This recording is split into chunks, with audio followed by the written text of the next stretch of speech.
कुंडली का फलादेश करते वक्त किसी भी ज्योतिषी को नवांश कुंडली का सही से आंकलन करना जरूर चाहिए, क्योंकि बिना नवांश कुंडली के आकलन किए हुए आप सटीक भविष्यवाणियाँ किसी के भविष्य के बारे में बिल्कुल भी नहीं कर सकते हैं। तो सही फलादेश चाहते हैं तो आपको नवांश कुंडली के बारे में जानकारी होना अत्यंत आवश्यक है। ज्योतिष के अनुसार जिस भी जातक के ग्रह नवांश कुंडली में अगर वर्गोत्तम स्थिति में आ जाते हैं तो कहा जा सकता है कि जो ऐसी कुंडली है कहीं ना कहीं मजबूत कुंडली मानी जाती है, क्योंकि ऐसा जातक जो है शारीरिक रूप से, मानसिक रूप से अपने स्वास्थ्य को भी मजबूत बनाता है। इसके अलावा व्यक्ति के व्यक्तित्व को लेकर के और लगन में स्थित जितने भी ग्रह हैं उन सब के अनुसार वह अच्छा और शुभ फल प्राप्त करने वाला वह जातक होता है।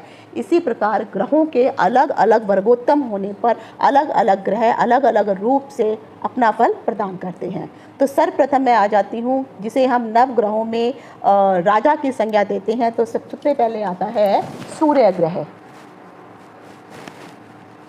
अगर आपकी कुंडली में सूर्य वर्गोत्तम है तो ऐसे जातक को सूर्य से संबंधित जितने भी शुभ फल होते हैं वह कहीं ना कहीं प्राप्त होंगे ही होंगे। हाँ, इसके जो भी कारक तत्व हैं वह कारक तत्व बदलेंगे बिल्कुल नहीं, सिर्फ भावों के अनुसार थोड़ा सा चेंज होगा। जैसे सूर्य आत्मा का कारक है, सूर्य पिता का कारक है, तो सूर्य आत्मा का कारक ही रहेगा, पिता का कारक ही रहेगा। सिर्फ फर्क इतना आ जाएगा कि कुंडली के किसी भी भाव में आकर के क्यों ना बैठा हुआ है उसके फलों में शुभता आ ही जाएगी।